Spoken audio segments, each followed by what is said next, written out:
मुझे इतिहास पढ़ने का और इतिहास जानने का बड़ा शौक था। साथ ही मुझे संगीत का भी शौक और रामचरितमानस से विशेष लगाव था। रामचरितमानस जीवन जीने की कला है।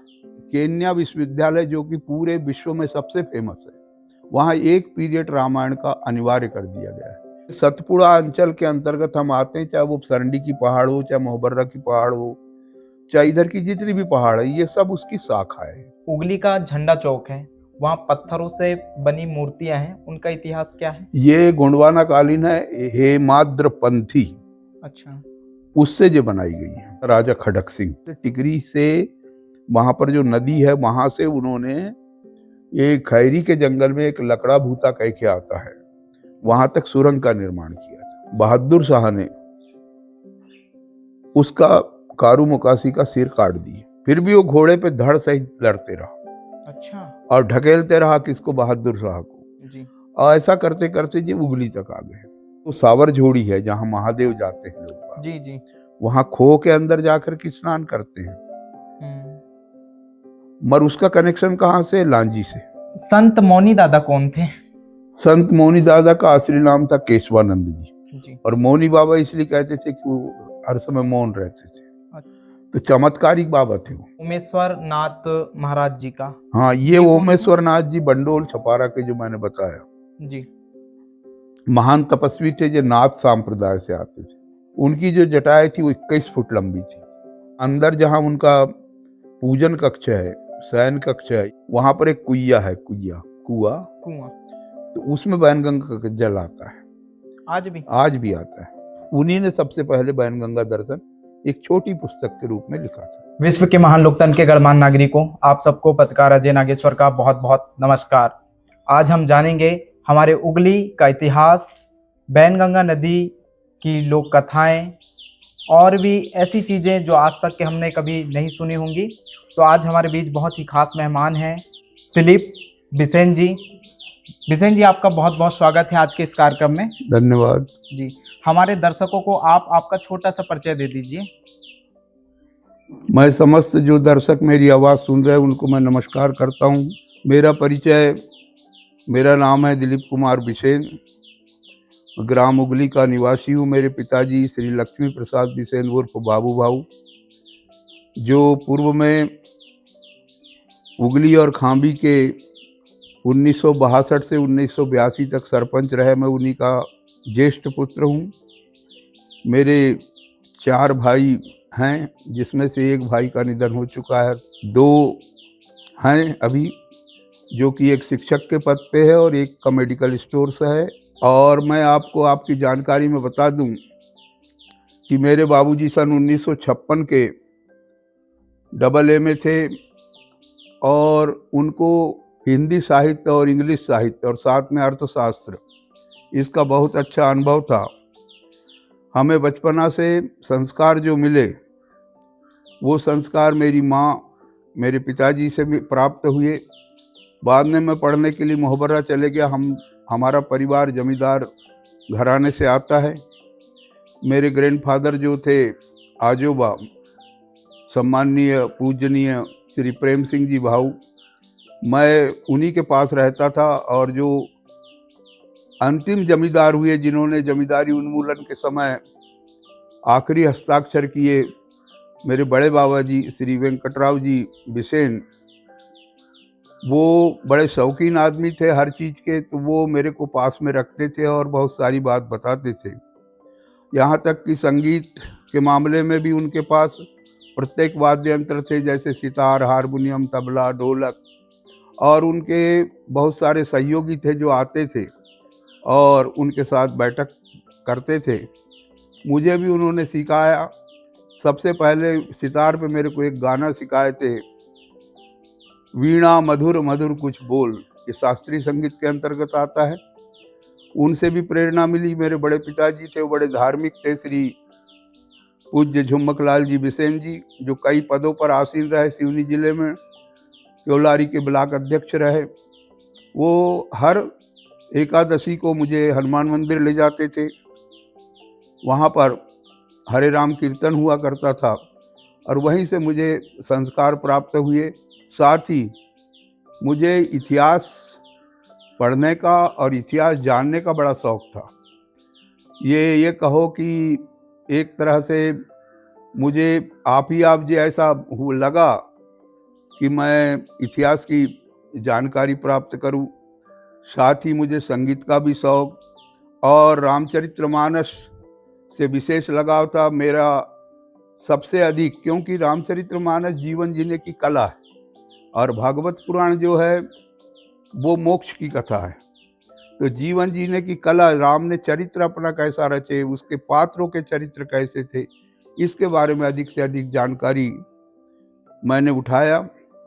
और ये सत्संग के प्रभाव से, गुरु प्रसाद से, मेरे जो गुरु थे श्री राम स्वरूप त्रिपाठी जी, और उसके बाद जो सदगुरु हुए श्री राम शर्मा आचार्य जी जो गायत्री के संस्थापक थे, उनसे भी मुझे प्रेरणा मिली। उनकी बहुत सारी पुस्तकों का मैंने अध्ययन किया और उससे मुझे गायत्री यानी ज्ञान प्राप्त हुआ। और उसी के आधार पर आज जो मुझे प्राप्त है स्मरण शक्ति के माध्यम से, मुझे गॉड गिफ्ट जैसे लगती है कि मेरे को आज भी 5वीं क्लास की और 4थी क्लास और 7वीं क्लास की भी कुछ पद कहो चाहे गद्य कहो आज भी याद हैं।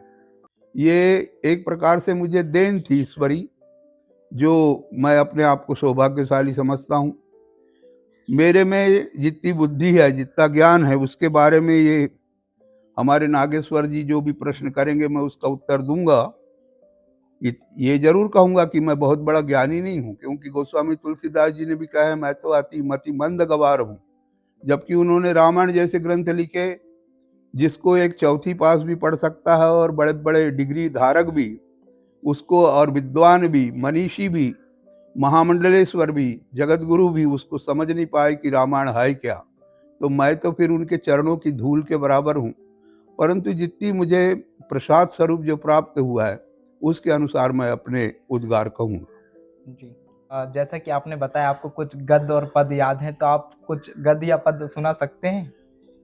अब ये 4वीं 5वीं की, जैसे कि भाई हम पहली दूसरी में पढ़ते थे तो रिम झिम पानी आया, टिम टिम टिम टिम दिया जलाया, ये हमारे पाठ में था। उसके बाद में कुछ आगे बढ़े तो रामायण की चौपाई थी, मांगी नाव ना के बटाना, कहे तुम्हार मरुम मैं जाना। ये उस समय रामचरित्र मानस का भी एक पद रहता था। और एक गद्य के बारे में बता रहा हूँ मैं। दिनकर जी का एक गद्य था, विचार अनुभूति का, एक पुस्तक चलती थी हमको। उसमें यह था कि जो व्यक्ति अपनी माँ की सेवा सुसुरवा छोड़ करके दूसरों की माँ की सेवा सुसुरवा करता है, उसको याज्ञवल्क्य और मनु भी नहीं समझ पाते। कहने का तात्पर्य, हम भारत के निवासी हैं, हमारे भारत को भारत माता कहते हैं। मैंने आज तक नहीं सुना कि किसी देश को माता कहें या पिता कहें या दादा कहें, मगर भारत को भारत माता कहते हैं।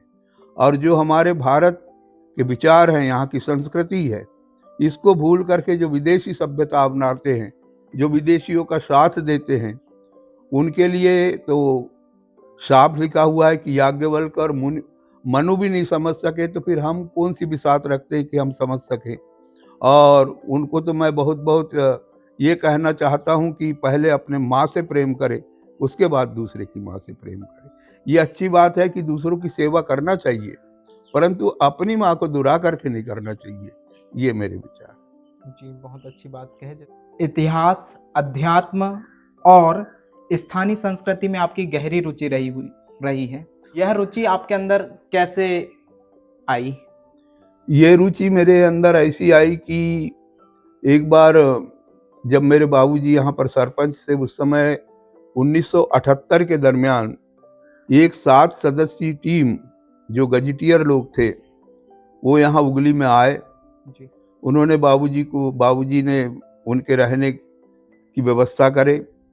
तो वो लोग यहाँ के इतिहास को खोजने के लिए आए थे, यहाँ का पुरातत्व इतिहास क्या है। तो वो जब भी खोज करने निकलते तो मैं भी निकलता था, क्योंकि मेरे को बचपना से इतिहास जानने का तो बड़ा मन था। मगर एक बड़ा दुर्भाग्य था कि हमारे पुस्तकों में जो इतिहास लिखा जाता था अधिकतर मुगल साम्राज्य के बारे में, मुगल लोगों के बारे में लिखा रहता था। बहुत कम, जैसे महारानी लक्ष्मीबाई के बारे में एक पद था, खूब लड़ी मर्दानी वो तो झांसी वाली रानी थी। थोड़ा थोड़ा दुर्गावती के बारे में बताते थे। बाकी बहुत सारे जो पराक्रमी हमारे यहाँ वीर क्रांतिकारी नेता और जो भी हुए, और उसके पहले जो वीर बहादुर राजा महाराजा हुए, उनके बारे में बहुत कम जानकारी प्राप्त होती थी। तो ये जिज्ञासा थे कि इनके बारे में भी मैं जानूं, और उन गजेटियरों के साथ मैं जाता था। वो जब आकर के यहाँ मंथन करते थे तो उनको बड़े ध्यान से सुनता था, तो मेरी भी रुचि इस कारण से बढ़ गई। अच्छा, क्या उम्र रही होगी उस समय उस समय मेरी उम्र 12 वर्ष की थी, क्योंकि मेरा जन्म 11/11/1960 का है, 11 नवंबर 1960 का, जी। और वो आए थे 78 में। अच्छा। और रुचि तो मेरे को पहले से थी, 70-72 में रामायण में बैठना चालू कर दिया था। और 5वीं क्लास से श्रावण के महीने में हमारे घर पे हमको कहा जाता था कि रामायण पढ़ो, तो हम लोग सामूहिक बैठ कर के रामायण पढ़ते थे। जी। क्योंकि एक रामायण एक ऐसा ग्रंथ है जिसकी चौपाइयों पढ़ने में कभी कभी डिग्री धारक भी व्यक्ति उसको नहीं पढ़ पाता, नहीं पढ़ पाता। और एक यदि चौथी पास भी है और जिसको उसका पढ़ने का ज्ञान के साथ रुचि है, जी। तो उसको आराम से, वो अखंड रामायण में आप देख लेना, गांव के आदमी पढ़ लेते हैं। मगर एक अफसर लाइन का या कोई इंजीनियर यदि उसको बुलाए कि थोड़ी देर पढ़ो कह के, तो कहेगा भैया मेरे से पढ़ते नहीं आता। नहीं आता। तो इसके कारण भी मेरे को रुचि उत्पन्न हुई। उसके बाद में रामायण में क्या शब्द आए हैं, कैसे चरित्र भगवान ने किए हैं, रामराज की स्थापना कैसे होती है, स्वराज्य कैसा होना चाहिए, क्योंकि रामायण में गांधीवाद, व्यक्तिवाद, समाजवाद, राष्ट्रवाद, ये प्रत्येक चीज है। और भाषाएं भी पूरी हैं। रामायण में अवधी भाषा है, हिंदी भाषा है, संस्कृत भाषा है, इंग्लिश भाषा भी। इंग्लिश भाषा का मैं एक छोटा सा उदाहरण दूंगा कि भगवान जब राम जा रहे थे सीता जी की खोज करने, तो एक चौपाई आई है, री से मुख पर्वत नियर आया। नियर आया का मतलब यानी दिखा, इंग्लिश शब्द आया। तो रामायण में प्रत्येक शब्दों का भी वर्णन है, प्रत्येक वादों का भी वर्णन है, और चरित्र कैसा होना चाहिए, जीवन जीने की कला कैसी होना चाहिए, ये रामायण ने हमको बखूबी बहुत अच्छे ढंग से समझाया है। इसका अध्ययन और इसका पठन करना चाहिए। एक जानकारी में बता दूं कि आज हमारा भारत तो थोड़ा इसके बारे में अब थोड़ा सनातन को देखा जा रहा है, परंतु बहुत पहले केन्या विश्वविद्यालय, जो कि पूरे विश्व में सबसे फेमस है, वहाँ एक पीरियड रामायण का अनिवार्य कर दिया गया है। उनसे पूछा गया कि भाई ये भारत की चीज आप क्यों पढ़ाते हैं, ये अमेरिका में है, तो उन्होंने कहा कि इससे चरित्र का निर्माण होता है, इस कारण से हम इसको पढ़ाते हैं। कितनी बड़ी बात है हमारी, बड़ी बात है। तो हम अपनी सभ्यता को देखें, पाश्चात्य सभ्यता की ओर ना जाए। आपके जीवन में ऐसे कौन लोग हैं जिन्हें आप अपना प्रेरणा स्रोत मानते हैं? प्रेरणा स्रोत तो मैं ये मानूंगा कि सबसे पहले मेरे प्रेरणा स्रोत तो मेरे परिवार के सदस्य, जो मैंने पूर्व में बता दिया, जी। जिन्होंने धार्मिकता की तरफ मुझे लाए। मेरे बाबूजी थे, मेरे बड़े पिताजी थे, और घर में हमारी दादी वगैरह भी जो थी, मेरी सगी दादी तो हम उन्हें नहीं देख पाए, परंतु बड़ी दादी जो थी तो वो प्रतिदिन गीता पढ़ती थी और रामायण भी पढ़ती थी। तो ये इन चीज़ों से मिला। और उसके बाद मेरे प्रेरणा स्रोत थे एक हमारे पूज्य नंदकिशोर जी शर्मा, मालवा सिवनी वाले। अच्छा। उन्होंने भी मुझे यानी बहुत सारी चीज़ बताए। और जो हमारे सहयोगी हैं, कहने का मतलब जैसे जामुन पानी वाले दामोदर जी महाराज हैं, जो रामचरितमानस के अच्छे ज्ञाता हैं। फिर एक डोकर रांझी के रहने वाले थे, परंतु वो सिवनी में बस गए थे, मंगलीपेट में मकान था, महेश प्रसाद तिवारी जी। वो रामायण के बहुत बड़े ज्ञाता थे। उनसे भी मुझे सीखने के लिए बहुत कुछ मिला। मेरे गुरु से, सदगुरु से तो मिला ही मिला, मगर इन लोगों से, क्योंकि व्यक्ति को एक ही गुरु नहीं बनाना चाहिए, गुरु तो एक रहता है, परंतु यदि जिससे भी हमें प्रेरणा मिलती है। उसके बाद में अभी हमारे जो सहयोगी यहाँ पर थे, रामायण में जो हम लोग बैठते थे, उनके बारे में मैं कहूँगा कि एक तो एक का निधन हो गया, स्वर्गवासी डॉक्टर लेखन जी ठाकुर, चिखली के निवासी, जो उगली में बस गए थे। ये भी थे हमारे मित्र कहो या साथ में पढ़ने वाले कहो, कॉलेज के ज़माने से लीलाधर जी हनवत, ये भी साथ ही हमारे बिभारी वाले भिरमित सर जी। तो हम जब रामायण मंडली की प्रतियोगिताओं में जाते थे, जी। वहाँ जितने जगह के टीकाकार आते थे, उनसे कुछ ना कुछ प्राप्त हो जाता था। अच्छा। हमको ये प्रेरणा, हमको ये वो नहीं रहती थी कि हमारा नंबर प्रथम लग जाए या द्वितीय लग जाए, हम वरीयता क्रमांक में आ जाएं। ये करने के लिए हम नहीं जाते थे, कंपटीशन में नहीं जाते, हम कुछ सीखने के लिए जाते थे क्या बात है। कि वहां जाकर के हम सीखे कि भाई एक चौपाई पे इतने लोग अर्थ कर रहे हैं तो भिन्न भिन्न कर रहे हैं, जी। तो उनसे प्राप्त होता है। अच्छा। फिर हमारे खैरगांव वाले वकील साहब हैं, वो भी रामायण के अच्छे ज्ञाता थे, उनके साथ भी उठक बैठक हुई। ऐसे जाने अनजाने बहुत सारे लोग हैं जिनके नाम अभी उतने नहीं आ पाएंगे, जी। मगर इन सबसे मेरे को प्रेरणा मिली। अच्छा। आपके दिमाग में बैनगंगा दर्शन किताब लिखने का विचार कब, क्यों और कैसे आया? बैनगंगा दर्शन लिखने का विचार मेरे मन में तो नहीं आया। जी। हमारे केवलारी विधानसभा क्षेत्र के अति प्रिय, अति लाडले और बड़े जुझारू और प्रगतिशील और उन्नति करने वाले ऐसे एक व्यक्ति हुए जो एक छोटे से ग्राम बर्रा में जन्म लिए थे जिन्होंने, और वो थे स्वर्गीय सम्माननीय हरबंस सिंह जी ठाकुर। जी। हरबंस सिंह जी ठाकुर अपने दौरे के दरमियान ये देवघाट के पास कोई ग्राम है, वहां पर एक पटेल साहब के यहाँ रुके थे, जहां उसी के किनारे से बैनगंगा जाती थी। जी। वो जब सुबह उठे और वो चेयर वगैरह लगा दिए थे और वो अपना नित्य क्रिया से निवृत्त होकर के देख रहे थे वहां से कि ये बैनगंगा बहती है और ये हमारे क्षेत्र के लिए हमारी जीवनदायिनी। जीवनदायिनी कैसे कि ये झूठी डैम बन गया, नहीं तो केवलारी की तरफ का क्षेत्र, पलारी का क्षेत्र बिल्कुल बंजर टाइप का था। जी। उस समय वहां पर उतनी फसलें नहीं हुआ करती थी, तो क्यों ना इस बैनगंगा के बारे में जानकारी प्राप्त करें कि ये क्या है, ये कहाँ से निकल के कहाँ तक गई है, इसका महत्व क्या है।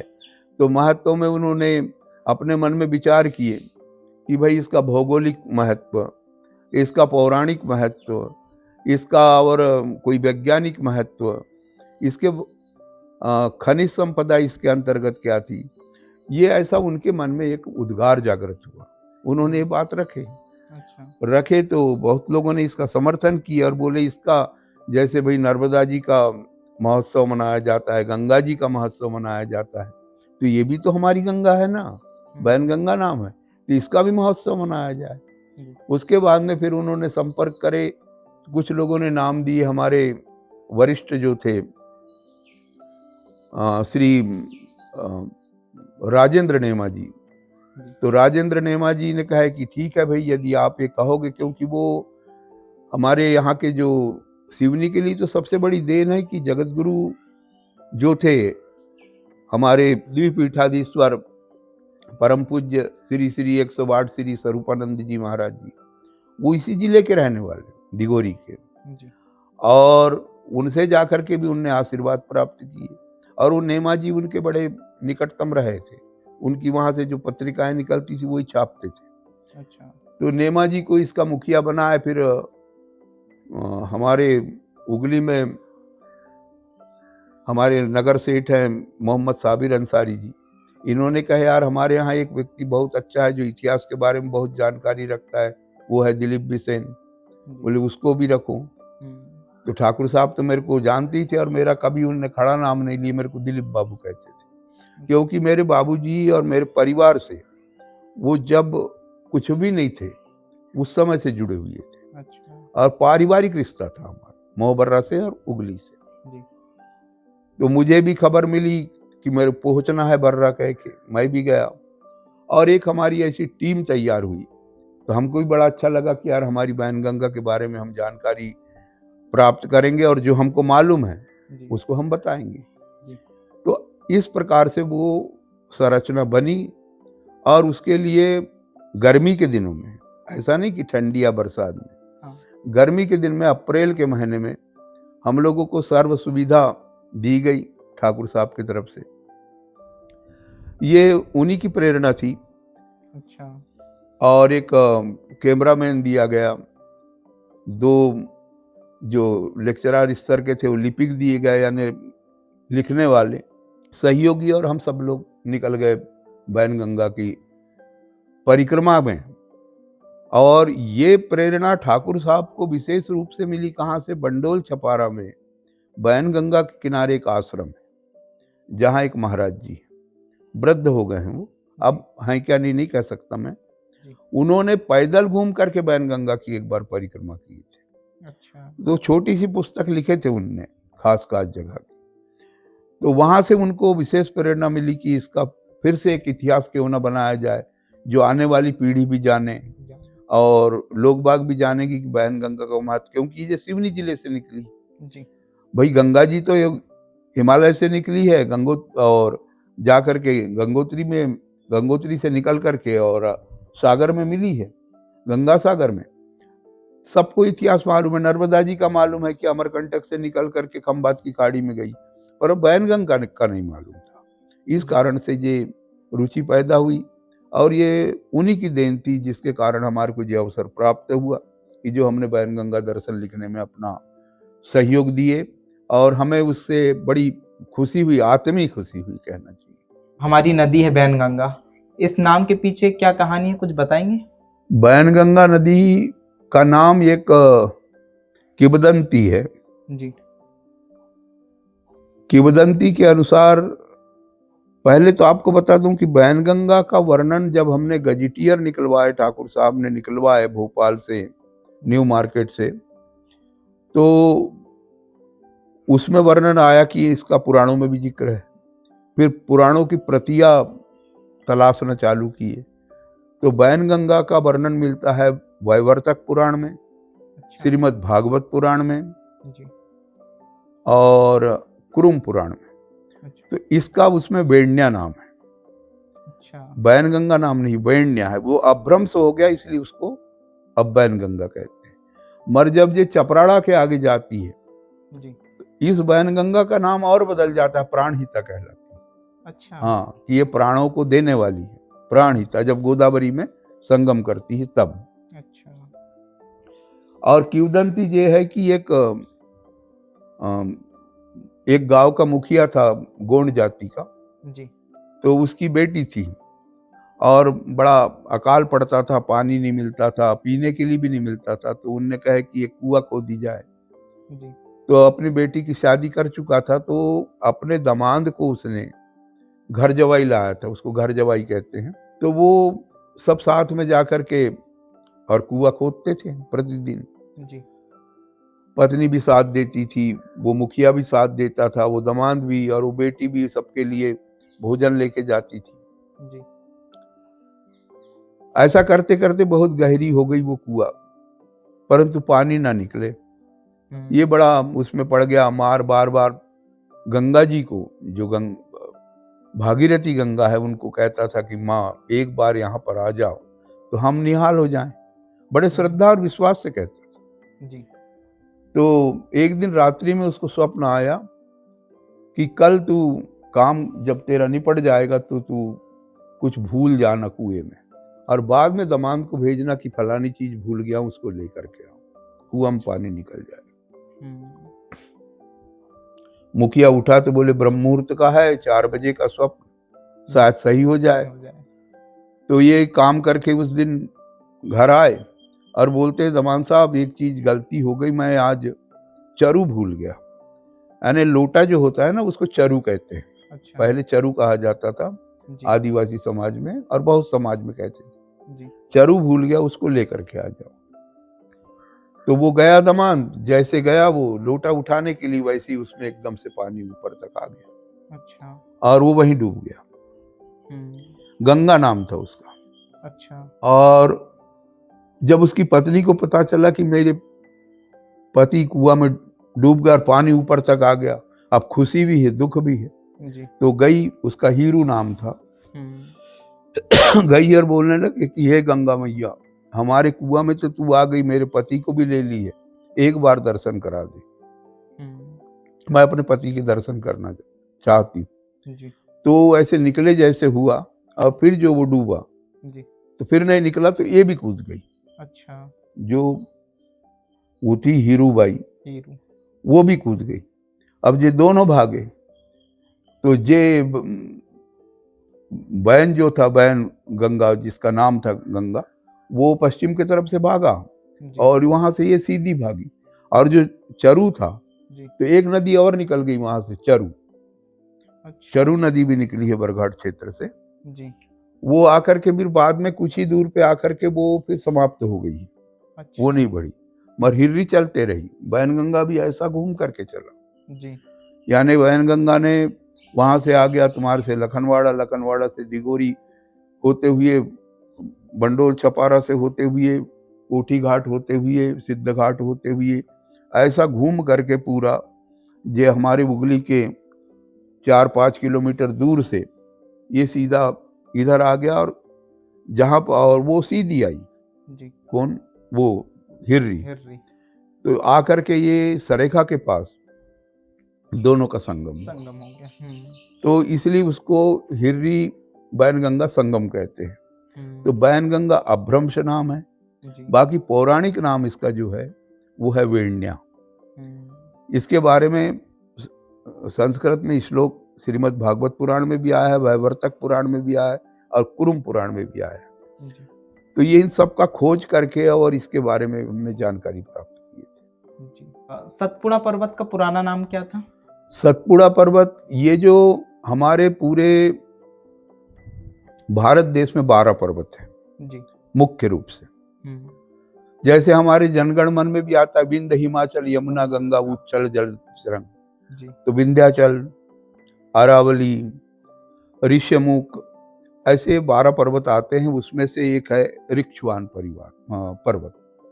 जी तो ऋक्षवान पर्वत जो है उसकी श्रृंखला हमारे जबलपुर से लेकर के चंद्रपुर तक फैली हुई है। इसको, उसका दूसरा नाम हो गया सतपुड़ा। अच्छा। ये ऋक्षवान का नाम हो गया सतपुड़ा। तो ये सतपुड़ा अंचल के अंतर्गत हम आते हैं, चाहे वो सरंडी की पहाड़ हो, चाहे मोहबर्रा की पहाड़ हो, चाहे इधर की जितनी भी पहाड़ है, ये सब उसकी शाखा है। अच्छा। मेन पर्वत नहीं है। तो इसका वृतांत भी मिलता है रामायण में कि महाराजा अज जो थे दशरथ के पिता जी वो जब बारात लेकर के गए थे राजा दशरथ की, कहाँ गए थे? कौशलपुर। कौशलपुर कहाँ है? छत्तीसगढ़ में, जहाँ कौशल्या का जन्म हुआ था। जी। छिलपी घाटी मिलती है और बड़ी ऊंची पर्वत है। जी। हाँ, तो छिलपी घाटी के किनारे जो है गांव, वहां पर ये बारात लेकर के गए थे। तो इसी ऋक्षवान पर्वत को पार करके गए थे। अच्छा। कौन? महाराजा आज बारात लेके राजा दशरथ की। हाँ। जी। उगली और आसपास के जो गांव हैं, इनके नाम के पीछे की क्या रोचक कहानियां हैं? रोचक कहानी एक,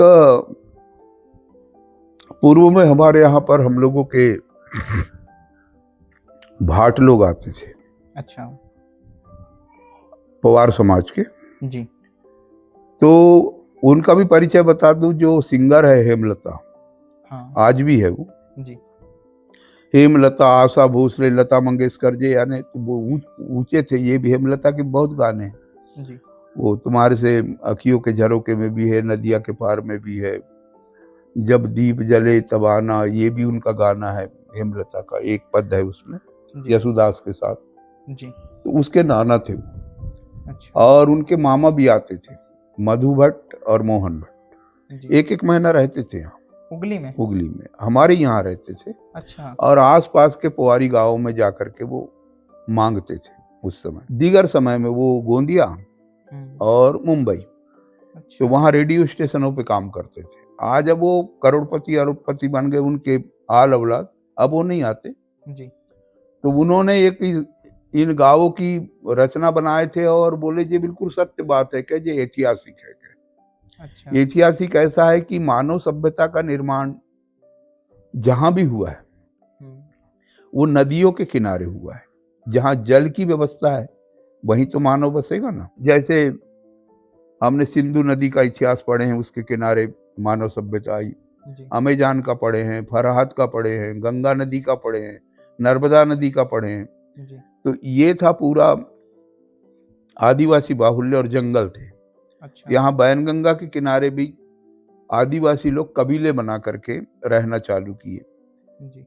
अपने चारों तरफ ये पत्ते वगैरह ला करके, बांस के टुकड़े ला करके और दीवार बनाते थे और ऊपर घास फूस छाते थे और वहां रहते थे। अच्छा। तो ये लोग गाय पालते थे। कपड़ों का उस समय निर्माण नहीं था।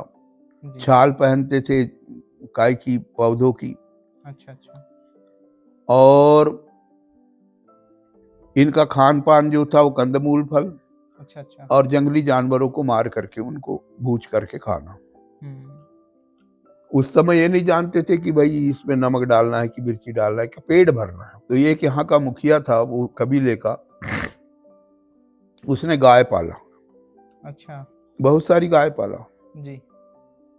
तो गाय पाला तो उनने कहाँ रखे, तो नदी के किनारे उनने बनाया गायों के रखने का बाड़ा। जी। तो गौ, गाय को गौ कहते हैं। जी। उसका नाम पड़ गया गौरखपुर। अच्छा। गौ को रखने का पुर, तो वो हो गया गोरखपुर। गोरखपुर। जी। इसके बारे में मैंने लिखा हूं। हाँ। अब पूरा तो उतना याद नहीं है। गोंड अधिकतर काले होते हैं, तांबिया कलर के होते हैं जी। ये जाति। मगर कोई कोई अभ्रम से निकल जाते हैं, भूरे होते हैं। तो वो भूरा था। तो उसकी जो एक बेटी हुई वो बड़ी सुंदर थी, बड़ी गोरी नारी थी जी। और एक बेटा था। दोनों को गाय चराने भेजता था। तो गाय चराते चराते जे थोड़े दूर पर आए, जंगल था, घास भी लगा था, चरा रहे थे, तो वहां बिच्छू ने काट दिया लड़की को। जी। तो वो क्या कहती, बिच्छू ने डंक मारा, तो बिछुआ नाम पड़ गया। अच्छा। बिछुआ नाम पड़ा तो वो डोलने लगी, सारस से डोलने लगी। सारस पक्षी होता है जी। उससे के जैसे डोलने लगी। अच्छा। तो सारस डोल नाम पड़ गया। जी। अब बैठी जाकर के टिकरी पे, यानी टेकरी पे, तो वो टिकरी नाम पड़ गया। जी। अब वहां से चिल्लाती है अपने भाई को, पाड़िया नाम था उसका। अच्छा। ला तो रुमाल बांधने के लिए, जहर ऊपर ना चढ़े। जी जी जी। तो रुमाल नाम पड़ गया। और वो घट घट जाकर के और उसने रुमाल लाया था, तो घाट कर पड़िया नाम पड़ गया। तो वो रुमाल लाने में जितर्रा झिकझिक करे, कहाँ ले जा रहा है तू कह के झिकझिक करने लगा, तो झिकझिक से जितर्रा नाम पड़ गया। अच्छा। तो फिर चिल्लाई, हो गई रे मैं बावली। हम बावले नहीं हो जाते क्या? पागल से। हाँ, पागल से। जी। हो गई रे मैं बावली, तो बावली नाम पड़ गया। जी। अब उसके बाद वहां से फिर वो जैसे तैसे रुमाल बांध के आगे चढ़ी, तो बोले कंचन सी देह हो गई, तो कंचनवाड़ा नाम हो गया। अच्छा। कंचन सी देह हो गई, तो वहां से उसका, उस लड़की का मंगेतर था, बड़ी खार खा रही हो रे सोन। अच्छा। सोन नाम था उसका, तो सोन खार नाम पड़ गया। अच्छा। सिंदूर सी रंग गई, तो सिंदर सी हो गई, और सेंद्रा देही भी पड़ गया। उसके बाद में फिर वहां से चली, तो उसको मोह हुआ कि मेरे को जिंदा रहना है, तो बर्रा में आकर के टिकी। एक बर्रा था जी। मोह हो गया, तो मोहबर्रा नाम पड़ गया उसका। अब आकर के उस जहर को उगली में उगल दी। अच्छा। जैसे जहर उगली, तो ये उगली नाम पड़ गया, उगली। अच्छा। उसके बाद भी रह गई कुछ खामी, खामी रह गई कुछ भी। खामी जब रह गई कि अभी जहर पूरा नहीं उतरा है, अब क्या करना चाहिए, तो वो वहां के मुखिया को कही कि तू डुंडी पिटवा। तो डुंडी का अभ्रंश होकर के पोंडी हो गया। अच्छा। अब वहां से जैसे तैसे चिखलते चाखलते चिल्लाते बुलाते गई, तो चिखली नाम पड़ गया। तो उधर से जब वो चिखली से आगे बढ़ने लगी, तो घूर घूर देखे वाड़ा। अच्छा। उससे घुरवाड़ा पड़ गया। अब वहां से फिर गई वो शीतला माई के पास, सरकते सरकते सरंडी पे। तो वहां शीतला माई के दरबार में गई। वो पुरातत्व तो है, आज की नहीं है वो शीतला जी। तो वो सरंडी से सरकते सरकते वहां पर ऊपर चढ़ी, तो सरंडी नाम पड़ा। और वहां से चल करके इधर ढूंढ रहा है ढुटेरा कि कहाँ गई जी कह के। हाँ, और पहुंच गई जे सरेखा। तो वहाँ के जो राजा थे उनने फिर उसका पूरा जहर उतारे। ये हमारे एरिया के गाँव के ऐसे नाम, ये किंवदंती वो हमारे भाट लोगों ने बनाए थे, जो मेरे को याद भी है और मैंने लिखा भी हूँ इसको। अच्छा अच्छा। उगली क्षेत्र का सबसे पुराना भवन कौन सा माना जाता है? उगली क्षेत्र का पुराना भवन जो कि आज तक विद्यमान है और अच्छी स्थिति में है, और अभी 100-200 साल उसको कुछ नहीं होएगा, ऐसा भवन है मोहबर्रा की हवेली। अच्छा। एक हवेली और थी सरेखा में जी। जो शायद अब गिरने पड़ने लगी, उसका मेंटेनेंस नहीं है, मगर मोहबर्रा की हवेली का मेंटेनेंस है। उस हवेली का निर्माण के बारे में यहाँ पर जब हमारे पूर्वज आए तो 1740 में आए थे जी। और उस समय एक छोटा सा मकान वो आकर के देखे कि भाई यहाँ पर एक मैदान है, यहाँ एक मकान बनाया जाए। पहले तो टेंट में रहे वो, जी। वहाँ से वही डाका पिंडारा के डर से गोंदिया से आए थे। उस समय जो लूटने वाले डकैत आते थे उनको डाका पिंडारा कहते थे। ढोल सहनाई बजाते हुए आते थे। जी। तो बैलगाड़ी में जितना कुछ समाया तो वो सब आ गए इधर। अच्छा। पवार लोग भी आ गए, साथ में हलवा समाज के भी लोग आ गए, लोधी लोग भी आ गए, क्योंकि अब उनसे कौन भिड़े, जी। उनके पास हथियार रहते थे। जी। आकर के यहाँ बर्रा जैसे देखे तो अपने टेंट लगाए और उसके बाद में फिर एक छोटा सा मकान पहले बनाए जी। रहने लायक। वो मकान बनाए, उसके बाद में फिर हवेली का निर्माण हुआ। ये 1845 और 50 के बीच में हवेली का निर्माण। अच्छा अच्छा। तो हवेली बनी ईंट की, जी। उसी के बाजू में जो तालाब है जिसको टाकी कहते हैं वहीं बनी थी, तो वो तालाब बन गया। अच्छा। और पहले लकड़ी का ढांचा तैयार किया गया। उस समय के जो शिल्पकार थे वो भी बड़े तेज थे, जी। जिन्होंने उसमें शिल्प कला का अपना नमूना पेश किए हैं, आज भी जो विद्यमान है। जी। और उस हवेली को, तो उसके ऊपर पहले ये न टीन थे, न खपरे थे, न कुछ थे, तो घास छवा हुआ था। अच्छा। पहले शुरू में कुहिट कहते थे उसको। जी। कुहिट छाते थे पहले। फिर बाकी लोगों ने भी अपने छोटे छोटे घर बसाना चालू कर दी। वहां पर एक गांव था, आदिवासी गांव, छोटा खुर्सी पार करके। अच्छा। यानी जो हवेली के पीछे स्कूल था, स्कूल के बाद का जो उस तरफ का भाग है वो खुर्सी पार के नाम से था। जी। आज भी राजस्व में खुर्सी पार ही नाम बताया जाता है। जी जी जी। ये तो मोह के कारण यहाँ पर बर्रा मीर ने बनाए थे, इसका नाम मोहबर्रा पड़ा। जी। तो सबसे पुरानी इमारत कहने को हमारे क्षेत्र में जो आज भी व्यवस्थित रूप से और जिसमें लोग रह रहे हैं, मेरे ही चाचा रहते हैं, मेरा ही परिवार रहता है, वो आज विद्यमान है। अब बात करते हैं हमारे उगली की। उगली का झंडा चौक है, वहाँ पत्थरों से बनी मूर्तियां हैं, उनका इतिहास क्या है? ये गोंडवाना कालीन है, ये हेमाद्रपंथी अच्छा। उससे जो बनाई गई है। जी। ये पत्थर के ऊपर पत्थर रखा, पहले पत्थरों को तराशा जाता था जी। पहाड़ियों पे, और लाके पत्थर पे पत्थर रखते थे। अच्छा। तो उस समय का एक राजा हुआ, उसने अपने मन में संकल्प किया था कि मैं 1000 मंदिर बनवाऊंगा रात भर में, एक दिन में। एक दिन में। अच्छा। और सुबेरे ब्रह्म मुहूर्त में सब जगह स्थापना हो जाना चाहिए शिव जी की। अच्छा। इनके इष्ट शिव जी थे, जी। जिसको बड़ा देव कहते हैं या जो भी कहते होंगे वो। जी। बाकी शिव जी हैं वो, क्योंकि वो भी आदिवासी थे। जी। मृगशाला पहनना, नाग सर्प लटकाना, वही इनके इष्ट थे। तो सब शिल्पकारों को लगा दी जहां तहां उन्होंने। अच्छा। तो 2 तो यहाँ भी बने उगली में। जी। फिर सरंडी के पहाड़ी के नीचे 2 बने थे, जिसमें एक उसके क्षतिग्रस्त। भग्नावशेष दिखते हैं अभी, क्षतिग्रस्त हो गया, और एक है अभी। जी। फिर एक संगम में बना था, हिर्री संगम में। अब आजकल उसको क्या है, कुछ लोगों ने प्लास्टर करवा के उसका जो मूल स्वरूप था वो अब खत्म कर दिए। जी। उसमें कोई जोड़ नहीं था, पत्थर पे पत्थर रखे थे, हवा तूफान में कभी नहीं गिरे। जी, अभी तक के सुरक्षित हैं वो? फिर आष्टा में है। अच्छा। फिर और एक भजियापुर कह के गाँव है, वहां पर है। मारकंडा में 51 मंदिर है, जी। एक ही जगह। ये मारकंडा महाराष्ट्र में पड़ता है, जी। वहाँ 51 मंदिर है। इस प्रकार से उन्होंने मंदिरों का निर्माण करवा दी। एक ही मिस्त्री ने नहीं किया, सब जगह शिल्पकार थे। जी। सब जगह यानी प्राण प्रतिष्ठा की व्यवस्था थी और सब हो रहे थे। मगर एक मंदिर बनने में अनकम्प्लीट रह गया, अनकम्प्लीट नहीं हुआ।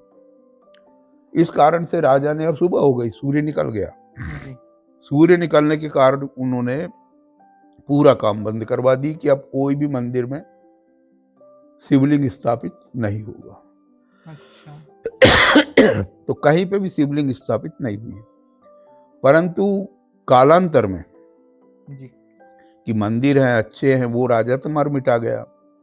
तो वहाँ के स्थानीय लोगों ने, उसके बाद वाले राजाओं ने ला करके शिवलिंग की स्थापना कहीं कहीं किए और कहीं कहीं वैसे ही रह गए। अब जैसे आष्टा में देवी जी की स्थापना कर देवी दी, जी क्योंकि मंदिर तो है ही ना, जी तो ऐसे ही वो सब जगह करे। परंतु कुछ आज भी यानी वहां पर मूर्तियां नहीं है, जैसे उगली के मंदिर में मूर्ति नहीं। नहीं मरे एक हमारे यहाँ आए थे, लाइनमैन थे कि कौन, मेसराम कह के, जी उन्होंने राम लक्ष्मण जानकी और हनुमान जी को ला करके एक मंदिर में बिठा दिए थे। अच्छा किए थे उनने भी, जी तो पूजा वूजा होती। ये है मंदिर। और वहीं पे वही मुख्य चौक था उगली का। आज जो हमारे हनुमंत लाल जी विराजमान है, कहाँ, बाजार चौक में, जी वो वहीं थे। अच्छा हाँ, पहले वहीं थे, मगर कारणवश उस समय के लोगों ने सोचे कि नहीं, यहाँ पर ये उचित नहीं है, इनको दूसरे जगह ले जाया जाए। जी तो एक साहू समाज के थे, हजारी लाल साहू के, जी धार्मिक भी थे और धनाढ्य भी थे, बहुत जमीन थी उनकी। जी तो उनने कहा यहाँ मैं जमीन देता हूँ, ये नहर के उस तरफ, जी और वहां ले जाएंगे हनुमान जी। तो हनुमंत लाल जी को फिर यहाँ ला करके स्थापित किए थे। ये मूर्ति भी उसी युग की है, गोंडकालीन जमाने की। हनुमान जी की? हाँ, अभी की नहीं है ये मूर्ति, अच्छा पुरातत्व मूर्ति है।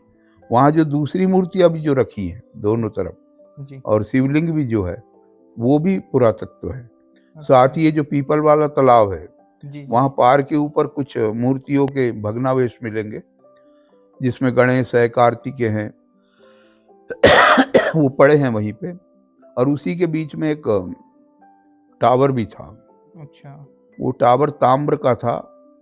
जब राहत कार्य के समय पे उसकी खुदाई हुई थी तो वो निकला था, अब धंस गया है वो अंदर, और एक खांबी के तालाब में, तो वो भी धंस गया है। ये है उसका। अच्छा, हमारे उगली के पास एक गांव है टिकरी, वहां पे कभी राजा हुआ करते थे। तो राजा की कहानी क्या है और वो राजा का इस क्षेत्र से क्या संबंध था? वो राजा गोंडवाना शासन के एक बड़े बलिष्ठ और बड़े देवी जी के भक्त थे। उनका नाम था राजा खड़क सिंह। अच्छा गोंड समाज के थे, और उनको बोलचाल की भाषा में पहले जो मुखिया होता था, जो राजा महाराजा होते थे, उनको मोकासी कहते थे। अच्छा नाम नहीं लेते थे, जी तो उनको कारू मोकासी कहते थे। अच्छा तो कारू मोकासी के किला के बारे में जो इतिहास में जानकारी प्राप्त होती है, वो टिकरी से लेकर के चिखली के जंगलों तक है। अच्छा अच्छा जिसके भग्नावशेष मिलते हैं नदी के किनारे किनारे। जी और राजा था तो क्रूर था थोड़ा, अच्छा अच्छा यानी शांत स्वभाव का नहीं था, गुस्से वाला था, और बड़ा लोगों को परेशान करने वाला था। जी ये एतबार से जो लोगों से लगान वगैरह जो लेते हैं वो ज्यादा लेता था। मूड आए तो किसी की फसल नष्ट कर देना, किसी कुछ करना। तो कारू मोकासी का थोड़ा सा आतंक भी था। अच्छा उनने कभी मेरे पे किसी का आक्रमण हो जाए कह के, हाँ उनने अपने नाखूनों से, इतना बलिष्ठ था कि अपने नाखूनों से टिकरी से, वहां पर जो नदी है वहां से उन्होंने, ये खैरी के जंगल में एक लकड़ा भूता कह के आता है, वहां तक सुरंग का निर्माण किया था। अच्छा अपने नाखूनों से। ये बात किसी को नहीं मालूम थी। जी बाद में बहुत सारे लोग गए सरेखा में, जहां पर राज्य था बहादुर शाह का, जिनको संग्राम शाह ने, रामनगर के राजा, मंडलागढ़ कहा जाता है, जी मंडलागढ़ के राजा थे वो। संग्राम शाह ने यहाँ की जागीरदारी दिया था, कहाँ की, सरेखा। सरेखा तो उनके अंडर में 85 गांव थे। अच्छा। ये मोहबर्रा की जमींदारी से वो बड़ी जमींदारी थी सरेखा की। जी। उसमें कुछ गांव अभी भी हैं, जैसे पांडीवाड़ा है, तुम्हारे से गोरखपुर है, और उधर कुम्हड़ा है। अभी भी यानी कहना चाहिए वहां पर उनके वंशज हैं, कहना चाहिए। वहां गए तो वो भी देवी जी के बड़े भक्त थे और चामुंडा के थे। अच्छा। बिभारी में भी है उनका परिवार। जी। उनसे निवेदन करे कि ये बहुत तंग करता है, इसका कुछ उपाय करो। जी। तो उनकी अनुनय विनय सुनकर के बहादुर शाह जो थे वो उन्होंने उसके साथ संग्राम किया, युद्ध किया। युद्ध किया तो युद्ध करते करते बहुत दिन व्यतीत हो गए, मगर वो बस में नहीं आता था। अच्छा। फिर बड़े मुश्किल से बहादुर शाह ने उसका कारू मुकासी का सिर काट दिया। अच्छा। तो वो नदी के किनारे एक पेड़ है। जी। हमने जो इतिहास से प्राप्त की है ये बता रहा हूं, मैं अपने मन से नहीं बता रहा हूं। जी जी जी। गोंडकालीन इतिहास जो है उससे, क्योंकि ये पूरा जो लैंड था ये गोंडवाना लैंड था। दूसरा समाज बाद में आया है, यहाँ जी। पर पूरे गोंडे ही थे पहले, अच्छा अच्छा। जबलपुर से लेकर के इधर तक। जी। यहाँ तक कि मैं बता दूं कि इनके 62 राजा हुए। मंडला जबलपुर से लेके जबलपुर का मदन महल उन्हीं का था, रामनगर का किला उन्हीं का था, चंद्रपुर तक जी। ये पूरा गोंडवाना राज्य था। गोंडवाना लैंड ही कहते थे इसको जी। उस जमाने में। उसका सिर काट दिए, फिर भी वो घोड़े पे धड़ सहित लड़ते रहा। अच्छा। और ढकेलते रहा किसको? बहादुर शाह को। ये भी वीर थे, वो भी वीर था। जी। और ऐसा करते करते ये उगली तक आ गए, झंडा चौक तक। अच्छा। झंडा चौक में आकर के कोई महिला जो कि रजस्वला थी, जी। वो बाहर निकली और देखी कि तो बड़े जम से चिल्ला, अरे बाप रे, तो धड़ लड़ रहा है कह के। तो वहीं गिर गए वो। अच्छा। वो गिर गए तो यहाँ धड़ गिर गया, सिर वहां गिर गया। रेखा के जो जागीरदार थे बहादुर शाह, जी। वो वापस चले गए। कुछ दिनों के बाद में वो लोगों को फिर परेशान करने लगे, वही कारू मुकाशी। अच्छा। कि मुझे मानो, मेरी मान्यता करो, मेरे को देव बिठा लो, और नहीं तो मैं तुमको तंग करूंगा। अच्छा। उनसे जाके परामर्श किए लोगों ने, बोले ठीक है हम आपकी पूजा करेंगे। तो टिकरी में भी उनको देव स्वरूप बिठाला गया, जी। और उगली में भी अर्जुन कुम्हार का मकान था, वो तो दिवंगत हो गए जी। वो कुम्हार परिवार। वहाँ पीछे बाड़ी में आज भी धड़ है। हमने कोशिश किए थे कि उनको वहाँ से अंदर साइड है तो ला करके खैर माई में रख दें या कुछ करें, मगर पुजारी लोगों ने कहे कि नहीं, ये यहाँ से उठेंगे नहीं, वो वहीं रहेंगे। अच्छा। तो आज भी चाहे वो मंडई हो, चाहे पोला हो, या कोई बड़े काम हो, या संजोरी हो, जो भी हो, जी। तो वहां जाकर के उनको जरूर प्रणाम करना पड़ता है पूरे गांव वालों को। जी। उसके बाद आगे बढ़ते हैं। ऐसा घूम के भले ही जाना पड़े, मगर वहां जाते जरूर हैं। जी। तो ये उनका राजा खड़ग सिंह का, तो वो ही यहाँ के राजा थे उस समय। अच्छा। बाद में फिर दूसरे राजा हुए, मगर खड़ग सिंह थे, उनको कारू मुकासी कहा जाता था। अच्छा। हमारे गांव के पास धुआंधार करके एक जगह है, हाँ। धुआंधार नाम की क्या कहानी है? और वहाँ चौसर बने हुए हैं, वहाँ चौसर कौन खेलता था? ये बैनगंगा जब बहते हुई आई तो ये कोठी घाट कहते हैं, केवलारी के आगे है उधर। जी। तो वहां पर भी कोठियां बनी हुई हैं। जी। और यहाँ पर जब आई 95 किलोमीटर का प्रभाव पथ तय करके जी। बैनगंगा, तो यहाँ पर ऊपर से नीचे पानी जो गिरता है जी। तो धुआं जैसे उठता है, हाँ। जैसे भेड़ा घाट में उठता है, जी। इसलिए इसका धुआंधार नाम पड़ा। वहां पर जो कोठियां हैं जी। वो पत्थरों, पानी के कटाव से वो बनी है। जी। जी। जी। तो उसकी विशेषता है कि एक कोठी से यदि घुसे गर्मी के दिनों में तो दूसरी में निकल जाता है आदमी। जी। अंदर से ऐसी है हाँ, व्यवस्था। गए हैं हम कई बार। जी। कई बार गए भी होंगे, जी। हम भी गए हैं। जी। और वहीं पे है परेवा डहार, कबूतर को परेवा कहते हैं। जी। तो पुराने जो लोग थे यहाँ के, गोसाई और गोंड, गोंडों के बाद यहाँ पर आके बसीगत हुई गोसाइयों की। जी। ये सब आधे गांव के तरफ से आए थे गोसाई लोग, उनको यहाँ की फिर थोड़ी सी मालगुजारी भी मिली, उनके पास भी थी, गोंडों के पास भी। ये बात का इतिहास है। तो वहाँ पर बैठ करके उन्होंने पत्थर के ऊपर चौसर बनाए थे अच्छा। और वहाँ चौसर खेलते थे टाइम पास करने के लिए। जी। और वहाँ जो कबूतर पालते थे वो इतने प्रशिक्षित रहते थे कि उनके जो मित्र कहो चाहे रिश्तेदार कहो, तो ये जो टावर का जिक्र मैंने अभी थोड़ी देर पहले कहा था, जी। उनके चोंच में चिट्ठियां दबा करके इन टावर से उड़ा करके वहां तक खबर भेजते थे, अच्छा। इसलिए उसका परेवा डहार नाम पड़ा। जी। पुरातत्व बेड़िया महाखंड के अनुसार या पुराणों के अनुसार ये कि भगवान शंकर और पार्वती यहाँ से भ्रमण कर रहे थे, तो बोले थक गए, कुछ देर बैठ के यहाँ चौसर खेलते हैं।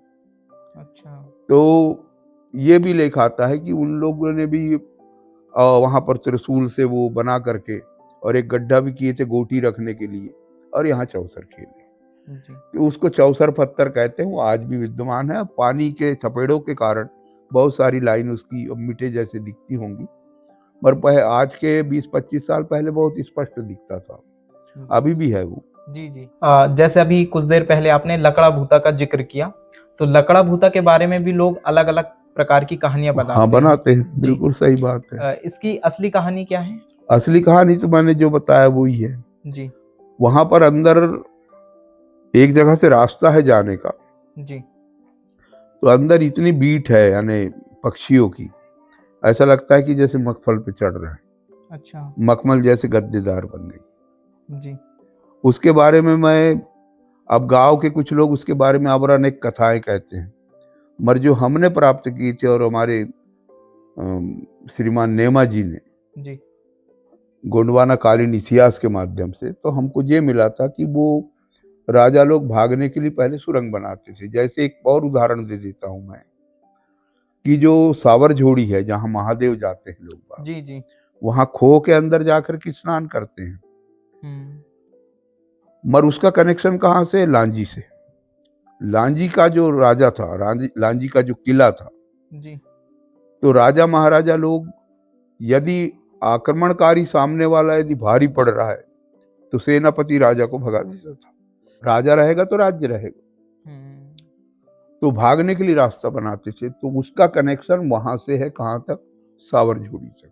यहाँ पर जो फूल बेल पत्ती नारियल जो चढ़ाते हैं तो वहां के तालाब में निकलते हैं। अच्छा। तो वैसे ही राजा खड़ग सिंह ने अपना गुप्त रास्ता बनाया था कि मैं एकदम जंगल में निकल जाऊं, कहाँ? लकड़ा भूतक। यही मालूम है मेरे को, उसके बाद और क्या है इसके बारे में जानकारी नहीं। अच्छा।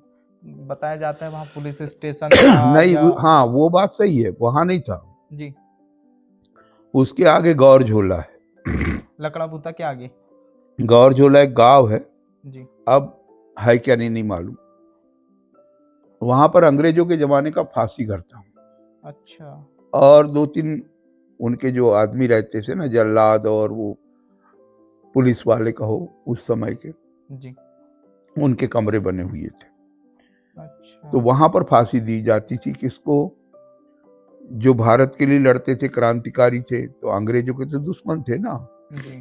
तो वो लोग, उनके उस जमाने में फांसी घर नहीं हुआ करते थे, सिवनी विवनी में रहे होंगे, मगर इधर इधर ही काम निपटा देते थे, झाड़ से लटका देते थे। अच्छा। उसके बाद पुलिस चौकी बनी बाजार चौक में। आज वर्तमान में जो शेखर की कपड़ा दुकान है, उसके सामने एक सिंधी का मकान था जी। जिसकी किराना दुकान थी, वहां पुलिस चौकी थी। अच्छा। एक कांस्टेबल और 2 सिपाही रहते थे। इंस्पेक्टर सब इंस्पेक्टर की पोस्ट नहीं थी यहाँ जी। तो वो वहां के कुआ पे लिखा हुआ था पुलिस चौकी उगली कह के। अच्छा। अब वो कुआ को भी अंदर कर लिए हैं, अब धस गई क्या हुई, अब अभी तो हम कई दिनों से वहां गए नहीं है, मगर पुराना इतिहास ये है कि वहां पुलिस चौकी थी, और वहां पर भी पुलिस चौकी थी, वो जंगल में रखते थे। अच्छा। पब्लिक के सामने सजा नहीं देते थे, उधर ले जा करके जो पकड़ा जाते थे उनको फांसी पर लटका देते थे अंग्रेज लोग। जी जी जी। हाँ। संत मौनी दादा कौन थे? संत मौनी दादा का असली नाम था केशवानंद जी। जी। ये केशवानंद जी कहाँ से आए? एक रामलीला आई थी कहते हैं पलारी मजगवा में। जी। तो रामलीला के बाद वो वहां पहुंच गए कहते हैं। पहले रामलीला आती थी हाँ गाँव हाँ, में, गाँव गाँव जी हमारे उगली में भी आती थी। जी तो उनके नाम के बारे में जानकारी उठाए तो उनका नाम था केशवानंद। जी। और मौनी बाबा इसलिए कहते थे कि वो हर समय मौन रहते थे। अच्छा और उनके इधर पीछे एक हंसिया खुचा रहता था उनके धोती में, 2 टांगी धोती पहनते थे, जनेऊ, और ऊपर कपड़े नहीं रहते थे। तो चमत्कारिक बाबा थे वो। अच्छा अभी यहाँ पता चला कि हम उगली में उनसे बात कर रहे हैं और हमने फोन किए छपारा या हमने फोन किए सिवनी, जी अपने दोस्त को, मित्र को या रिश्तेदार को, जी कहाँ हो भैया? तो बोले हम मौनी दादा आए हैं, उनसे बात कर रहे हैं। वो तो हमने कहा यहाँ बैठे हैं हमारे साथ। बोले नहीं, वो तो वहाँ है। अच्छा। ऐसे चमत्कारी बाबा। कुछ दिनों में वहाँ के आताताई लोगों ने उनको बैनगंगा नदी में फेंक दी कि जे कुछ भी लोगों के मन में भ्रम फैलाता है कहीं, मगर वो फिर निकल गए। अच्छा फिर जब वो ब्रह्मलीन हो गए तो उनकी वहाँ समाधि बनाई गई है, आज भी किनारे पे जो आश्रम है जी। बाद में फिर मौनी दादा के बाद वहाँ विवेकानंद जी का के आए और अभी बलवंतानंद जी हैं वहाँ पर। तो मौनी दादा की समाधि है वहाँ पर मझगवा में, मझगवा में, नदी किनारे उस तरफ। अच्छा। और देवघाट में उनकी मूर्ति बिठा ली गई थी पत्थर की। जी कुछ लोगों ने फिर आताताइयों ने उसको बैनगंगा में फेंक दी, और वहाँ के मल्लाहों को फिर से मिल गई। अच्छा तो बैनगंगा महोत्सव, ये बैनगंगा पुस्तक बनने के बाद जी ठाकुर साहब ने वहाँ पर महोत्सव करवाया, बहुत विशाल, अच्छा जिसमें दूर दूर से लोग आए थे। जगत गुरु जी भी आए थे वहाँ। उस समय वहाँ उनकी मूर्ति स्थापित करवा करके वहाँ पर बैनगंगा का मंदिर भी बनवाया, जहाँ बैनगंगा की मूर्ति है और मंदिर बना है। फिर एक शनि मंदिर भी है, वो तीर्थ स्थल बन गया कहना चाहिए, देवघाट। देवघाट। हाँ, और 3 साल तक उनके रहते में वो कार्यक्रम हुआ। अब भी छोटे रूप से वहाँ पर होता है। एक और जिक्र आता है ओमेश्वर नाथ महाराज जी का। हाँ, ये ओमेश्वर नाथ जी बंडोल छपारा के, जो मैंने बताया, जी महान तपस्वी थे, जो नाथ संप्रदाय से आते थे। जी एक नाथ संप्रदाय है जी अपने संतों में। जी तो उनको बड़े कठिन, वो पहले बताते हैं थे कि मैं मिलिट्री में था, कमांडर। अच्छा। और ऊंचे पूरे थे जी 6 फुट के। जी मेरे को दर्शन हुए। जी उनकी जो जटाएं थी वो 21 फुट लंबी थी। अच्छा। उसको कस करके बांधते थे ऊपर। जी एक बार हमने सबने जिज्ञासा करे कि महाराज जी इसको खोल के बताओ ना। हाँ। कहाँ यहाँ लाए थे उनको हमने, बंजारी में बंजारी जी आए भी थे वो। जी बोले बेटा फिर कसने में बड़ी दिक्कत होती है। वो सब ही जिद करने लगे, नहीं आप बताइए। हाँ। तो चलो बोले बताता हूँ कह। तो उन्होंने वो जटा खोले तो हम जो चारों तरफ बैठे थे, हाँ। जो ऐसा करे तो हम पूरे उनकी जटाओं से ढक गए थे। अच्छा। वो ऐसे तपस्वी थे। और उनके लिंग में शिवलिंग, एक पत्थर जो है जी वो फिट था, गरम करके डाला जाता था। कहते हैं वो नाथ संप्रदाय का नियम है। अच्छा। उस तपस्या से, जो कठिन तप से जो गुजर गया, वो नाथ संप्रदाय में आता था। ये नागा समाज के अंतर्गत आते हैं जी। और नहीं तो उसको नहीं रखते थे वो लोग। अच्छा। तो उनको ये पेशाब ना 1-1 2-2 बूंद होती थी। अच्छा। मगर उससे उसकी ठंडक प्राप्त करने के लिए वो एक इतनी लंबी चिलम रखते थे और उससे तमाकू पीते थे। गांजा नहीं पीते थे, अच्छा। तमाकू पीते थे। बोले इससे मेरे को राहत मिलती। तो वहाँ जो आश्रम है छपारा में, बैनगंगा के तट पे, जी वहाँ अंदर जहाँ उनका पूजन कक्ष है, शयन कक्ष है, एक बाहर अलग है, अंदर अलग है। जी वहाँ पर एक कुइया है, कुआं। तो उसमें बैनगंगा का जल आता है, आज भी आता है। अच्छा। तो वो बाल्टी से, उसको छोटी सी बाल्टी से निकालते थे पूजा के लिए और वहीं पूजा करते थे। बैनगंगा के किनारे नहीं जाते थे। उन्हीं ने सबसे पहले बैनगंगा दर्शन एक छोटी पुस्तक के रूप में लिखा था। अच्छा, यही हाँ, संत थे जो परिक्रमा करे थे हाँ, पैदल उनके थे। सबसे पहली अच्छा। परिक्रमा उन्हीं ने करे थे, पैदल। जी जी जी पैदल करे थे उन्होंने। ठीक ठीक। तो वो अपने एरिया में भी आ गए हैं, बंजारी में आए और जी निवेदन करने पे यहाँ पर यज्ञ था हिररी संगम में, तो जी। यहाँ भी आए थे। अच्छा। और 1 घंटे के लिए आए थे। जी जी जी और यहाँ देवघाट में जो एक सरजू गिर जी महाराज रहते थे, जी। वो भी चमत्कारिक थे। हम्म। और ये बैनगंगा महोत्सव हुआ उस समय भी थे। उनके हाथ की मूर्तियां आज आपको देखने में मिलेगी।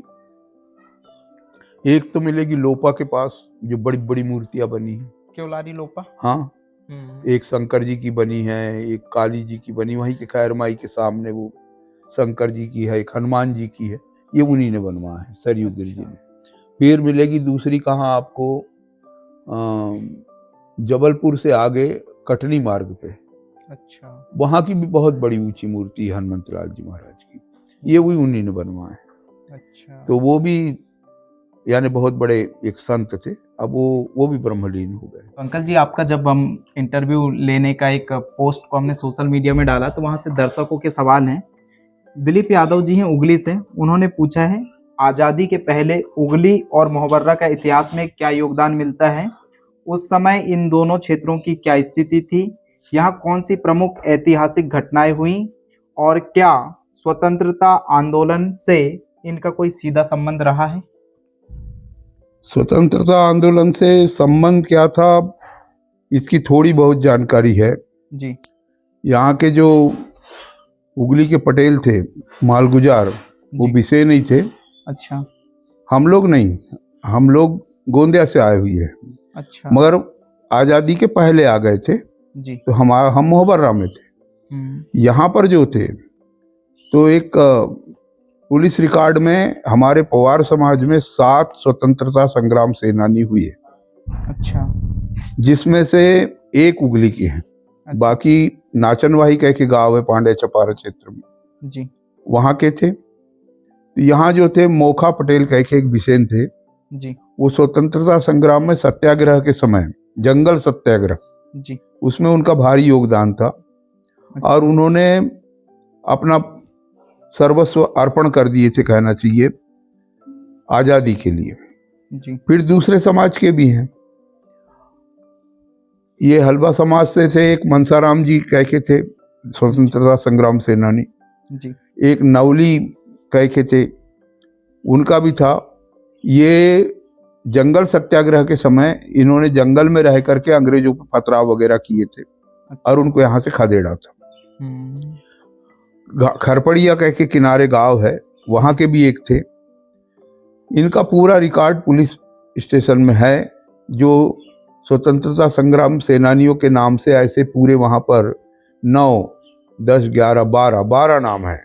अच्छा। जो यहाँ ही के थे, यानी उगली के और उगली के आसपास के। अच्छा। और मोहबर्रा के। अच्छा। इन लोगों का ये योगदान था। ये जो दिलीप यादव ने सवाल किया, इसने एक बार इंटरव्यू मेरा और ले चुका है। अच्छा जी। और बहुत अच्छी पहल है, मगर स्वास्थ्य विभाग में फंसने से जरा आप दूर हो गया है थोड़ा। जी जी। हाँ। विशाल अंकुर साहू जी, इनका सवाल है श्री राम के लिए सीता का त्याग करना सही था या गलत। कि जो सीता जी थी वो सामान्य नहीं थी, क्योंकि जब ये वनवास काल में गए थे जी, तो ये पूर्व नियोजित योजना थी इनकी। रावण को और राक्षसों को, आताताइयों को मारने के लिए इन्हें लीला किए थे, मानवीय लीला। जी जी। तो सीता जी जो थी वो स्वयं भगवान की माया थी। और माया ही सबको नचाती है जी। आज हम में माया नहीं होती ना, तो हम नाचते थोड़ी। जी। ये मेरा बेटा है तो ये मेरी पत्नी है, तो ये मेरा घर है, तो मेरा ये माया है। जी। तो वो माया जो थी वो भगवान की माया थी। तो भगवान की माया भगवान को नचा रही है। अच्छा। वहां मोह शब्द का कहीं से उत्पन्न नहीं होता। जी। सीता जी को त्यागना, कौन सा त्याग, पहला वाला के दूसरा वाला, ये भी पूछिए। अच्छा। पहला त्याग है कि यहाँ पर तुम अब अग्नि में निवास करो, अब मैं नरलीला करना चाहता हूँ। और असली सीता अग्नि में चली गई और माया रूपी सीता रही। दूसरा त्याग वो है कि जब अयोध्या के राजा बन गए और लोगों के कहने पे सीता जी का त्याग कर दिया, उन्होंने राम राज्य की स्थापना की कि राजा को कैसा होना चाहिए। राजा यदि पत्नी के बस में हो जाता है और राज्य में क्या चल रहा है उस पर ध्यान नहीं देता, तो राजा कोई काम कर नहीं। एक छोटे से आदमी ने कह दिया कि भाई वो रावण के यहाँ इतने दिन रही और राम ने रख लिया, मैं नहीं रखता, तू रात भर कहाँ थी।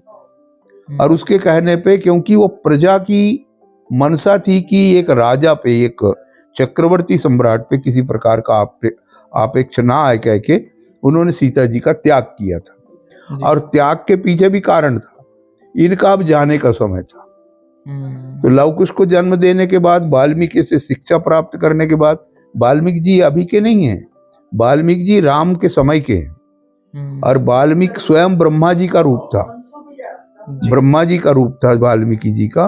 जी। और जब लव कुश ने जाकर के कथा अयोध्या में बताए तो वहीं धरती पाड़ के धरती की कन्या धरती में चली गई। जी। तो उनका त्याग तो बहुत, एक राजा के लिए ही होना, आज का राजा नहीं होना कि जो अपने लिए करे, वो प्रजा के लिए करते थे। वो प्रजा की में कोई बात ना आए कह के इस कारण से उनने सीता जी का त्याग किए थे, जो कि पूरा पूरा उचित। अच्छा, उगली से हैं दीपक सांडिल जी, इनका सवाल है, उगली के सबसे पहले मालगुजार कौन थे? वैसे उगली के इतिहास में आता है कि सबसे पहले तो यहाँ गोंड लोगों का शासन था, वो यहाँ के राजा थे, वो ही माल काली वसूल करते थे। जी। उसके बाद में उगली, रुमाल, बासी, आरंबा और सालेटेका, जी, ये गांव थे जैतवार परिवार के। अच्छा। फिर जैतवार परिवार यहाँ से पलायन कर गया, उनने बेच दिया। उसके बाद हुए बिसेन मालगुजार। यहाँ हम नहीं, यहाँ के जो पूर्व में जो बिसेन थे जी, वो बिसेन मालगुजार हुए। अब एक बिसेन जो थे उनकी एक ही लड़की थी जिनका नाम बायाबाई था जी, और वो यहाँ की मालगुजार भी थी, मुकद्दम भी थी और कटरे को ब्याही थी। यानी बीजा टोला के पटेल लोग थे कटरे। अच्छा। तो कटरे को ब्याहने से वो भी कटरे कहलाई जी। तो मालगुजारी फिर उनके पास चली गई। अच्छा। जब मेरे बाबा जी यहाँ पर आए जी, तो बायाबाई ने फिर मालगुजारी और यहाँ की मुकद्दमी हमारे ग्रैंडफादर को यानी प्रेम सिंह भाऊ को दे दी। उसके पहले मालगुजारी पूरी पूरी अलग अलग बटी थी। कुछ परिवार को चवन्नी थी, यानी 16 ना मालगुजारी होती थी, आने चलते थे उस समय जी। किसी को 2 आने थी, किसी को 8 आने थी, इस प्रकार से मालगुजारों में बटी हुई थी।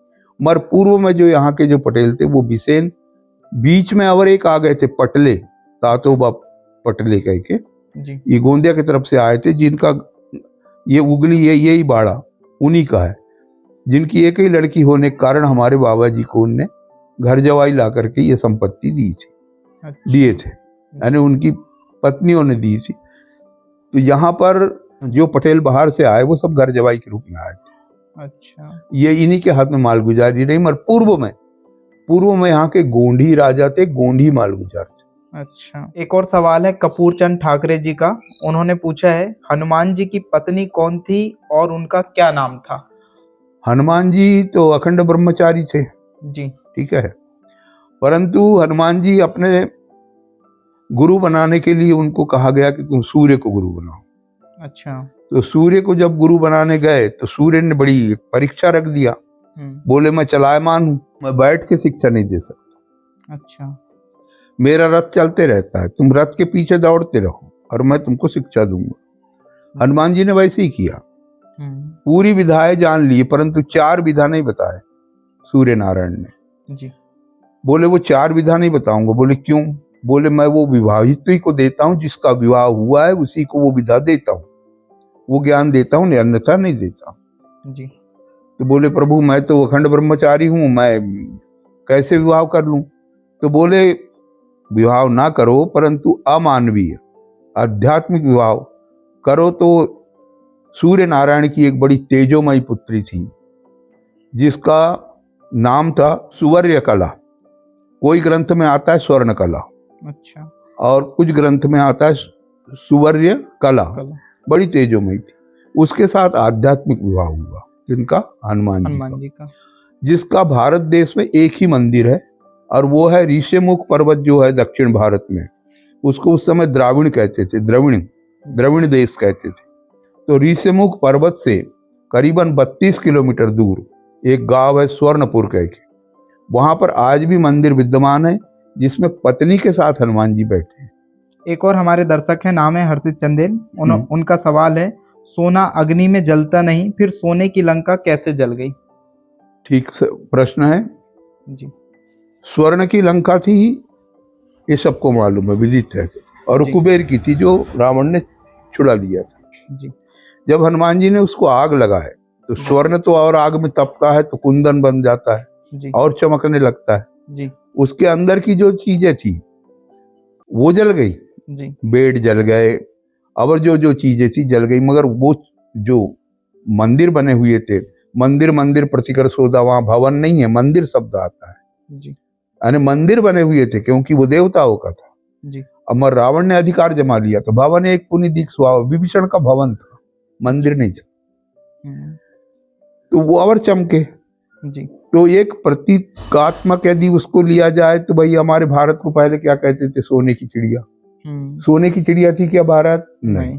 मगर धन धान्य इतना था कि इसको सोने की चिड़िया कहा जाता था। जी वैसे ही लंका को भी सोने की कहते थे क्योंकि धन धान्य और पूरा मान सम्मान वही था। एक कारण ये।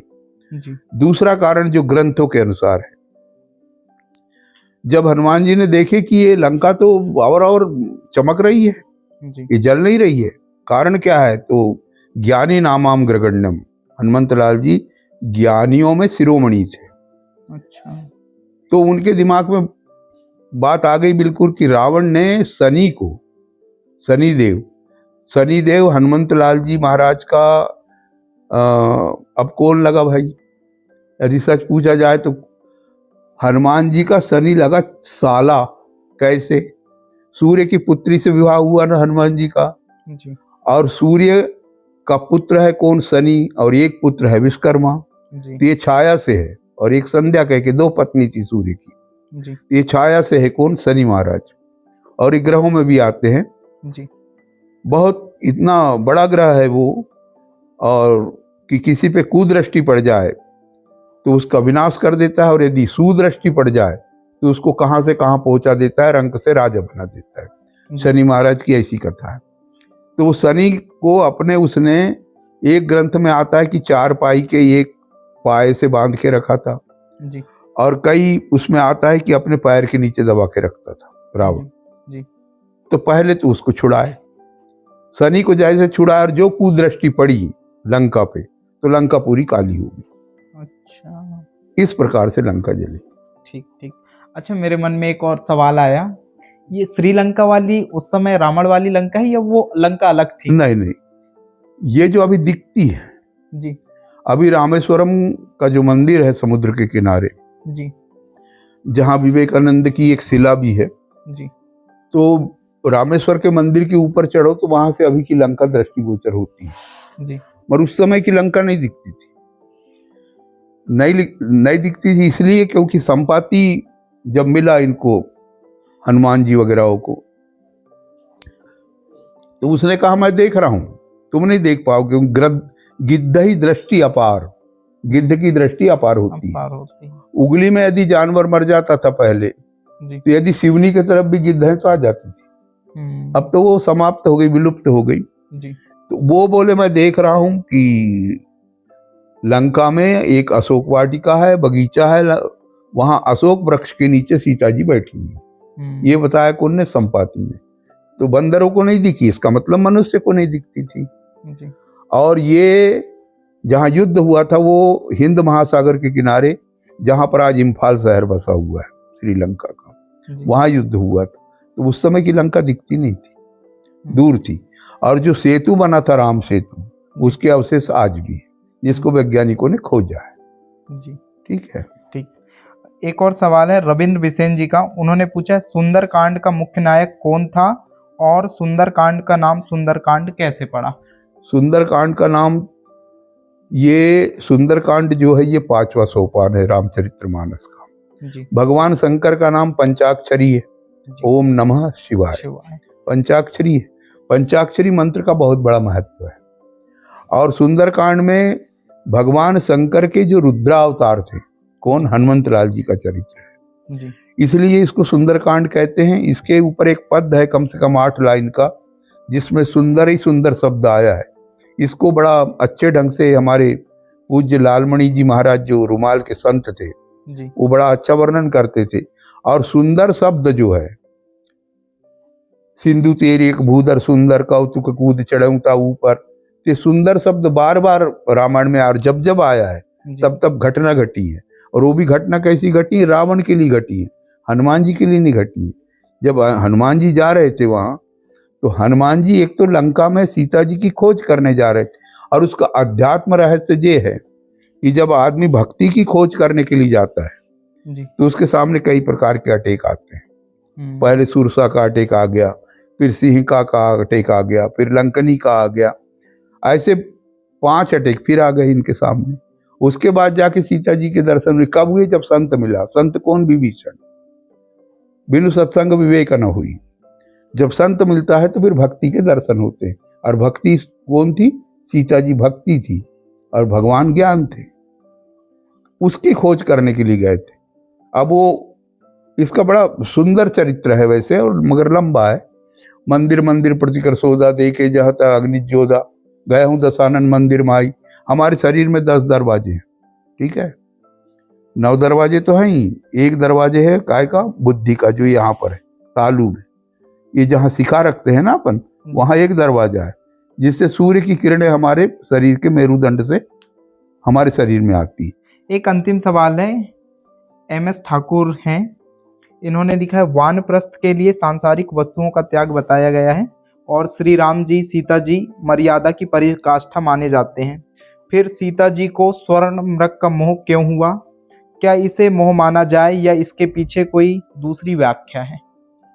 देखिए, सबसे पहली बात तो मैंने अभी थोड़ी देर पहले बताया था जी।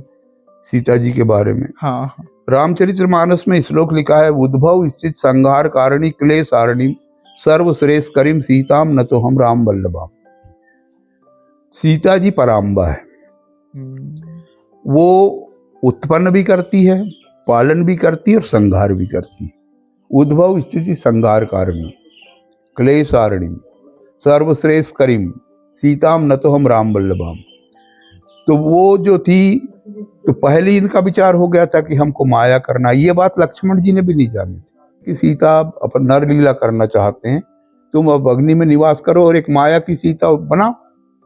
तो जानती थी कि तो मारीच है। मारीच को सबसे पहले भेंट राम की कहाँ हो गई थी? जब विश्वामित्र जी के साथ जा रहे थे सुबाहु, ताड़का और मारीच, तो बिनु फर बार राम ते ही मारा 7 योजन का योजन पार। उस समय सुबाहु को मारे, ताड़का को मारे, मारीच को रख दी कि तेरा अभी और काम है। एक कौन सा काम है? तेरे को वहां मृग बनना है, मृग बनना है, और मृग बन के सीता को लुभाना है। जब रावण हरण करे तब उसका मैं वध कर सकूंगा। कह के उसको बगैर फर का, बगैर उसके अंदर जो नोक रहती थी उसका मारे थे। उससे 100 योजन जाकर के गिरा था। कहाँ? वो लंका में। तो वो वहां पर मोह माया की बात नहीं है। वो सीता जी को मोह नहीं हुआ था। सीता जी भी जान रही थी, राम जी भी जान रहे थे कि ये मृग राक्षस है, मगर वो स्वर्ण का बन के आया था। अब नर लीला करना था और मानवीय लीला। जैसे एक उदाहरण कि भाई अब खांवी वाले, अब उगली वाले ड्रामा कर रहे हैं जी। अब कोई व्यक्ति हरिश्चंद्र का रोल कर रहा है वहां पर। अब हरिश्चंद्र का रोल करते हुए वो तारावती रो रही है और उसकी रोहित की लाश को नहीं जलाने दे रही है, और ये और वो, और सामने बैठा उसका दोस्त कह दे कि अरे फलाने बड़ा अच्छा कर रहा है, तो उसका वो ड्रामा मिटक जाएगा ना जी। वो जो नाटक कर रहा है उसमें खलल पड़ेगा कि नहीं पड़ेगा?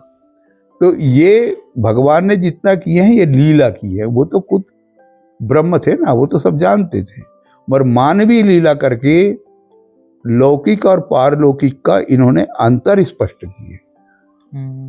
इसलिए इसको अपन मोह शब्द से ना जोड़ा जाए कि हिरण से मोह हो गया के। तो ये थे दिलीप बिसेन जी, जिनसे हमने उगली का इतिहास और आसपास के क्षेत्र का इतिहास जाना, गांव के नाम की कहानी जानी। मैं एक शायरी के माध्यम से अब इस इंटरव्यू का समापन करता हूँ कि हर शब्द में एक शास्त्र है, हर वाक्य का एक मर्म है। हर शब्द में एक शास्त्र है, हर वाक्य का एक मर्म है। आपका साथ मिला कुछ पल, ये जन्मों का सत्कर्म है। बहुत बहुत धन्यवाद। मेरी तरफ से भी तुमको बहुत बहुत धन्यवाद, और छोटे होने के नाते मेरा आशीर्वाद भी कि तुम उत्तरोत्तर वृद्धि करते रहो और इस काम को आगे बढ़ाते रहो। जी जी, बहुत बहुत धन्यवाद।